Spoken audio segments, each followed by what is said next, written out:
that provides essential services. It supports our frontline workers. It supports our health and wellness team. It really is just, it's that backing that we need to be able to run emergency services and much needed services.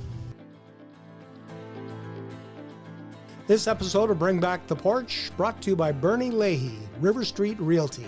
Let's get you home. February the 28th, the last day in the shortest month of the year. It's also the coldest night of the year. And from the mustard seed to talk about the coldest night of the year is Danny Bolduc. Welcome to the porch. Thank you for having me on. Now, how did the mustard seed get involved in this? Well, we're one of many organizations that actually partner with Coldest Night of the Year all across Canada. We are fortunate to run Coldest Night in about 6 of our cities in Western Canada. And Coldest Night usually picks organizations that are helping any people experiencing hurt, hunger, and homelessness. And so we just are one of those that got chosen in Medicine Hat, and we're happy to do so. So how is it going so far? I know we're a couple of days out. We're 5 days away from the coldest night of the year. It's not supposed to be too cold, about -10. Maybe -17, but 2 days ago it said -2. So we'll see what happens. But yeah, Alberta, what is it going to be today?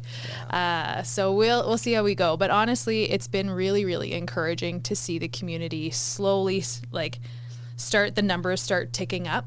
And we've got 52 walkers so far, and we've got almost about 40 volunteers. Some of them haven't registered yet, but that's it is encouraging to see people come together in a year of kind of uncertainty and things like that people still care about their neighbor. I see on the scoreboard here the top 10 so far in Medicine Hat. The Mustard Seed Dream Team with the captain Danny Bolduc is in first place. Yes, that is us. Yeah. So it is the general team that anyone can donate to, which is nice. So if people don't know who to donate to, or maybe someone can't walk, maybe they have an injury, or they're just, hey, 2 kilometers or 5 kilometers is a little too far for me, they can donate. But if they don't know anyone in any of the other teams, then they can just donate to the Dream Team. The mustard seed. And then you get the bragging rights. Yes. We don't mind, because it all stays here locally. So that was my next question, is what happens to the funding that's raised here? So all of the funding that is raised in Medicine Hat stays here. That provides essential services. It supports our frontline workers. It supports our health and wellness team.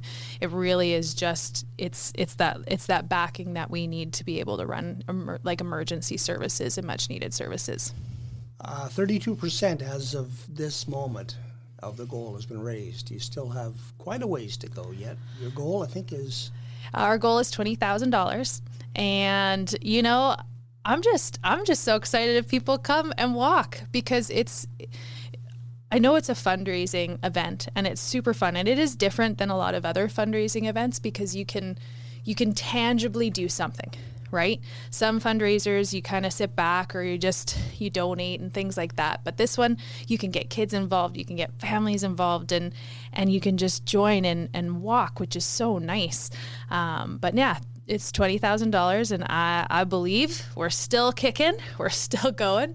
But I'm more excited to see of all the people that come out and support. When you mentioned the kids, I was thinking that's a great way to help instill the spirit of philanthropy in those children. Yeah. Of giving. Yeah, of giving and of volunteering, of doing something that's a little bit different, because, we know that NIMBY's been a huge thing, but people still want to help from their backyard. They still want to do stuff from their backyard. And so you might not be able to do everything. I know the Mustard Seed typically doesn't have a lot of volunteering or activities for kids to get involved in necessarily.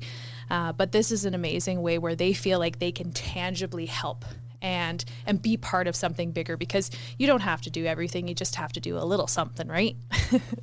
Every journey starts with a single step. Yeah.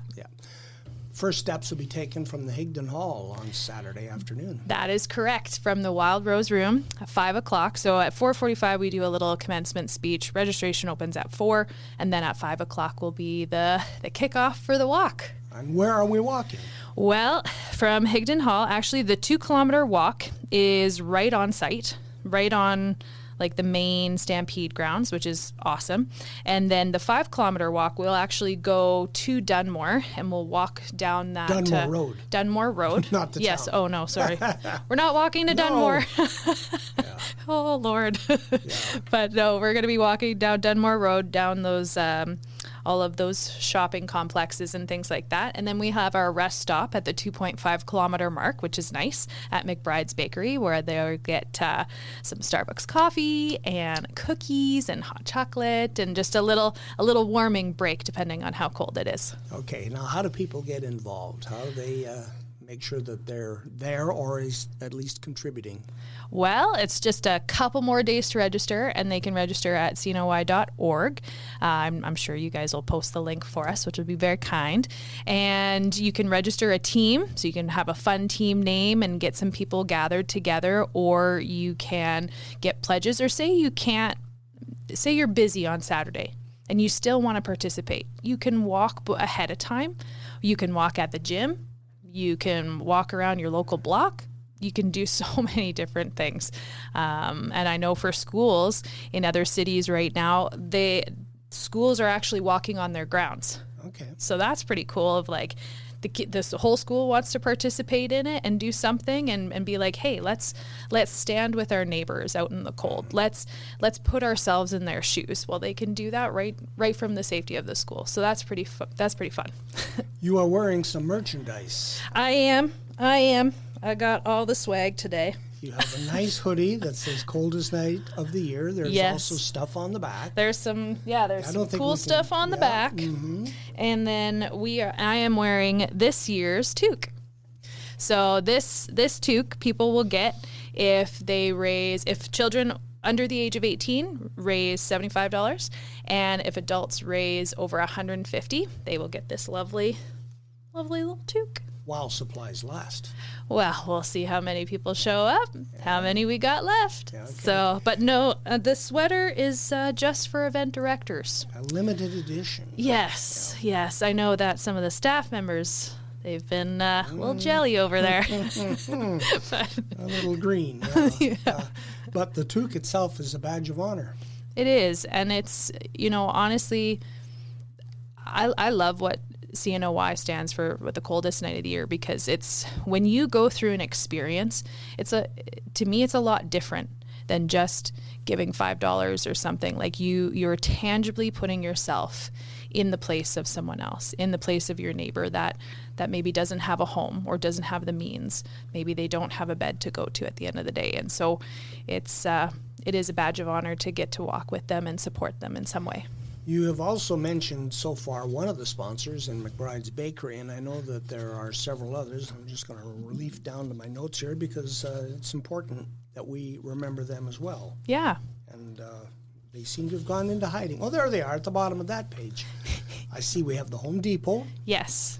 Hill and Hill, Barristers and Solicitors. Yes. Starbucks. Law office there and Starbucks. And McBride. So, yeah, and we are appreciative of their efforts to help in the coldest night of the year too. Yes.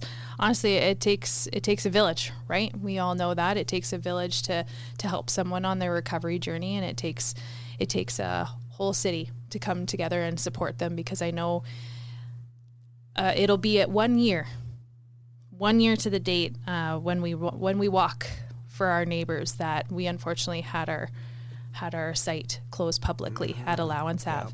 And, how amazing it is to 1 year later be able to walk and support them. Yeah. And you are still able to use the kitchen there to do some meal preparation. Yeah, so at the Allowance Ave location, we are still technically open. We are under a ghost kitchen permit, and that basically looks like our teams are coming in there. We're providing all of the food for the shelter at the moment, and then for our outreach opportunities and things like that all over the city. Yeah, I think it's important for people to understand that when that center closed, the mustard seed didn't leave Medicine Hat. No, we are still very active.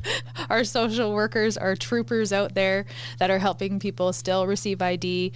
I know that we've had some amazing community partnerships with being able to use different different organizations in this city that have allowed us to use their buildings to work out of. So even, for example, I know the public library, they've been so generous in allowing us to run our mail program out of there. So those are, we have around 300 people that are accessing us for mail at the moment. And so still being able to see them and getting like their taxes done and foot care clinics and clothing and food and all of this stuff. So yes, we are still moving and grooving. And we still have many people in Medicine Hat who have a heart for those people who are, as you said, the 3 H's. Hurt, hungry, and homeless. Yeah. Yes. All right. Again, if people want to sign up or to donate, how do they do that, Danny? So you can go to cnoi.org, and then if you look up the City of Medicine Hat, you will find us. We are the city. We are here, and we are local. And like I said, everything stays here. And they can just sign on, whether it's through volunteering or getting a team or just donating. They're welcome to help. And by walking on that night, you might just get a little taste of what life is like for those people who are unhoused. Yeah. Danny, thank you for the visit. Thank you, Brian. Thank you very much.